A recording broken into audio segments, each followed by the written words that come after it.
Nah, sekarang saya akan membahas tentang pengertian syirik, jenis-jenis syirik, dan syirik dalam Al-Quran. Syirik secara istilah adalah anggapan atau itikad menyekutukan Allah Subhanahu wa Ta'ala dengan yang lain, seakan-akan ada yang maha kuasa di samping Allah Subhanahu wa Ta'ala. Syirik juga dapat menghilangkan semua amal kebaikan yang telah dilakukan seseorang.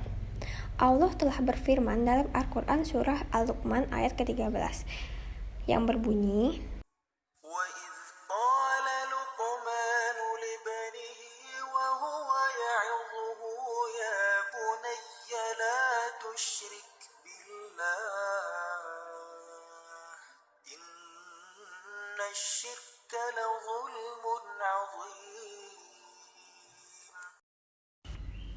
Lanjut, masuk ke jenis-jenis syirik. Syirik dibagi menjadi dua macam. Yang pertama, ada syirik akbar atau syirik jali.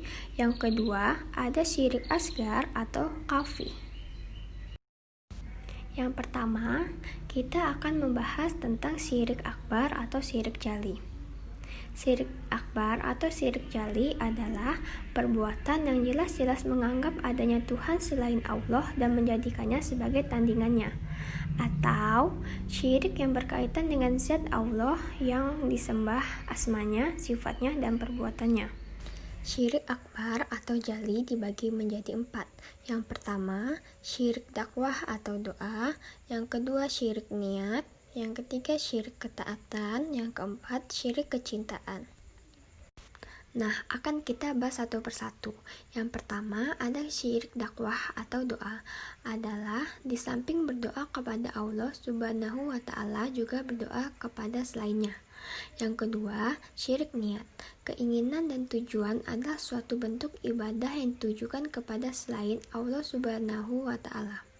Yang ketiga, syirik ketaatan adalah menaati selain Allah Subhanahu wa Ta'ala dalam hal maksiat kepadanya. Yang keempat, syirik kecintaan adalah menyamakan selain Allah Subhanahu wa Ta'ala dengan Allah Subhanahu wa Ta'ala dalam hal kecintaan. Contoh dari syirik akbar yaitu saat ada yang menyembah patung, karena Allah Subhanahu wa Ta'ala diyakini memiliki pendengaran, penglihatan, penciuman, dan berkata-kata. Maka mereka pun membayangkan bahwa Tuhan itu punya mata, telinga, hidung, dan mulut. Jadi tidak heran apabila mereka membuat sesuatu yang sama dengan apa yang mereka pikirkan, yaitu Tuhan yang mempunyai anggota tubuh lengkap layaknya manusia yang dibuat dari patung.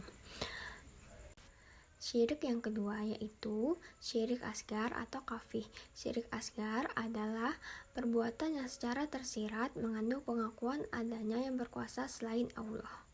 Meskipun pelaku syirik ini berkeyakinan bahwa Allah itu ada, tidak memiliki sekutu dengan zat, sifat, dan perbuatannya.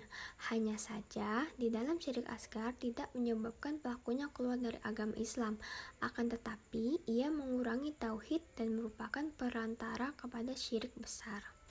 Nah, syirik asgar dibagi lagi menjadi dua macam, yaitu ada syirik zahir atau nyata dan syirik khafi atau tersembunyi. Nah, sekarang kita bahas tentang syirik zahir atau nyata. Adalah syirik dalam bentuk ucapan dan perbuatan seperti bersumpah dengan nama selain Allah. Yang kedua, syirik khafi atau tersembunyi. Adalah syirik dalam hal keinginan dan niat seperti ingin dipuji dan ingin didengar orang lain atas ibadah yang dilaksanakannya.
يعمل عملا صالحا ولا يشرك بعبادة ربه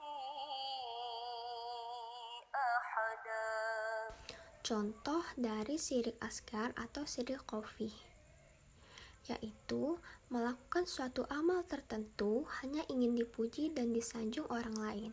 Misalnya, saat kita sholat atau mengaji, di saat yang bersamaan kita juga melakukan live streaming atau diupload ke sosial media dengan tujuan ingin disanjung dan dipuji. Itu merupakan salah satu contoh dari syirik asgar. Masuk ke materi selanjutnya, potret syirik dalam Al-Quran. Di tengah maraknya kemusyrikan umat manusia, lalu Allah mengutus seorang rasul yang bernama Nuh. Jarak antara Nabi Adam dengan Nabi Nuh sekitar 10 abad. Sebelum Nabi Nuh diutus menjadi rasul, tidak seorang pun umat manusia yang melakukan kesyirikan. Baru setelah itu terjadi kemusyrikan, tepatnya di tengah-tengah kaum Nabi Nuh. Sewaktu kemusyrikan semakin tidak karuan, maka diutuslah Nabi Nuh dengan misi utama meluruskan kemusyrikan. Hal itulah yang menyebabkan Nabi Nuh dijuluki sebagai Rasul pertama. Nabi Nuh merupakan nabi pertama kali diutus pada kaum yang musyrik. Awal terjadinya kemusyrikan dalam sejarah umat manusia adalah dimulai dari pengkultusan manusia terhadap orang solih, yang mana kesalihan mereka sangat luar biasa, dan jumlah orang salih ini ada 5 orang. Mengenai orang salih yang dimaksud di sini, Allah Subhanahu wa Ta'ala telah mendokumentasikannya ke dalam Al-Quran surah Nuh ayat 23, yang artinya, dan mereka berkata, jangan sekali-sekali kamu meninggalkan penyembahan Tuhan kamu, dan jangan pula sesekali kamu meninggalkan penyembahan, dan jangan pula Suwa, Yahud dan Yaqut dan Nasyar. Nah, sekarang kita sudah sampai di ujung pembahasan. Semoga apa yang saya sampaikan dapat membantu saudara yang mendengarkan ini sampai selesai. Mohon maaf jika banyak kekurangannya.